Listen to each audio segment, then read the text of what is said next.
faço bem sou. Não cessa do fim de semana. Hi friends, welcome back to our YouTube channel. Friends, demo అయితే చూస్తున్నారు కదా. మనం కూడా ఈ విధంగా జంపింగ్ ఎఫెక్ట్ ఎలా ఎడిట్ చేయాలో ఈరోజు ఈ వీడియోలో తెలుసుకుందాం. ఫ్రెండ్స్, వీడియోలోకి వెళ్ళే ముందు మీకు అందరికీ ఒక చిన్న రిక్వెస్ట్. నా వీడియోస్కి లైక్ చేయండి, షేర్ చేయండి, నా ఛానల్ సబ్స్క్రైబ్ చేసుకోండి. ఇక వీడియోలోకి వెళ్దాం. ఇన్షాట్ యాప్ ఓపెన్ చేసుకునేసి వీడియో పైన ట్యాప్ చేస్తే ఇక్కడ గ్రీన్ వస్తుంది కదా, న్యూ అనేసి, దానిపైన ట్యాప్ చేయాలి. ట్యాప్ చేస్తే మన ఫోటోలోని ఇమేజెస్, వీడియోస్ గ్యాలరీ ఓపెన్ అవుతుంది.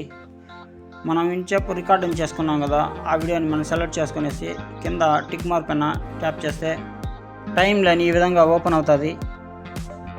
ఇక్కడ క్యాన్వాస్ అనే మార్క్ ఉంది కదా, దానిపైన ట్యాప్ చేసి మనం రేషియోని వచ్చేసి 9:16ని సెలెక్ట్ చేసుకోవాలి. సెలెక్ట్ చేసుకునేసి టిక్ మార్క్ పైన క్లిక్ చేసి బ్యాక్ వచ్చేద్దాం. ఇప్పుడు ఒకసారి ఈ వీడియోని ప్లే చేసి చూసుకుందాం. ముందుగా మనమైతే ఈ విధంగా రికార్డింగ్ చేసుకోవాలి. ఏదైనా ఒక బిల్డింగ్ వద్ద, లేకపోతే ఈ విధంగా ఏదైనా ఒక ఆటో వద్ద జంప్ చేసినట్లు మనం రికార్డింగ్ చేసుకోవాలి. ఇప్పుడు వచ్చేసి మనకు వీడియోలో ఫ్రంట్ బ్యాక్ ఎక్స్ట్రా పార్ట్ ఉంది కదా, మనకు అదైతే అవసరం లేదు. మనము దాన్ని ట్రిమ్ చేసి తీసేద్దాం.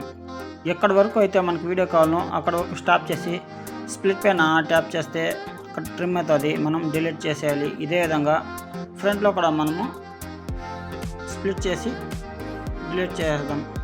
మనం డిలీట్ చేసే ముందు ఇక్కడ ఖాళీ ప్లేస్లో మనం క్యాప్చర్ అండ్ సేవ్ చేసుకోవాలి.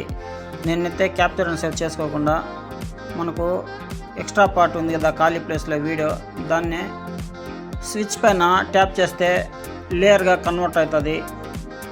దాన్ని స్టార్టింగ్కి తీసుకొచ్చేయాలి. ఇప్పుడు వచ్చేసి ఆ వీడియో పైన టచ్ చేసి పైన కొద్దిగా స్క్రోల్ చేస్తే ఇక్కడ మాస్క్ అనేసి వస్తుంది, దానిపైన ట్యాప్ చేయాలి. దానిపై ట్యాప్ చేసి మనం మొదటి దాన్ని సెలెక్ట్ చేసుకునేసి 2 ఫింగర్స్ తోటి మనం ఈ విధంగా రివర్స్కి తిప్పుకోవాలి. నెక్స్ట్ పైకి కరెక్ట్గా మనకు ఆటో ఎక్కడి వరకు అయితే ఉందో అక్కడ వరకు కరెక్ట్గా ఆటో కనపడిసే విధంగా మనం దాన్ని అడ్జస్ట్మెంట్ చేసుకోవాలి. మాస్కింగ్ని అడ్జస్ట్మెంట్ చేసుకునేసి టిక్ మార్క్ పైన క్లిక్ చేసి బ్యాక్ వచ్చేసేయాలి. ఇప్పుడు ఒకసారి ఈ వీడియోని ప్లే చేసి చూద్దాం.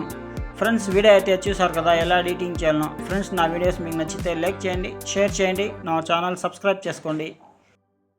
ఇప్పుడు వచ్చేసి పైన ఎక్స్పోర్ట్ పైన ట్యాప్ చేసి రీసొల్యూషన్లోకి వెళ్ళేసి 2Kని సెలెక్ట్ చేసుకోవాలి. ఫ్రేమ్ రేట్లోకి వెళ్ళేసి 60Kని సెలెక్ట్ చేసుకునేసి ఎక్స్పోర్ట్ పైన ట్యాప్ చేయాలి. ఇప్పుడు ఫోల్డర్లోకి సేవ్ అయిపోతుంది.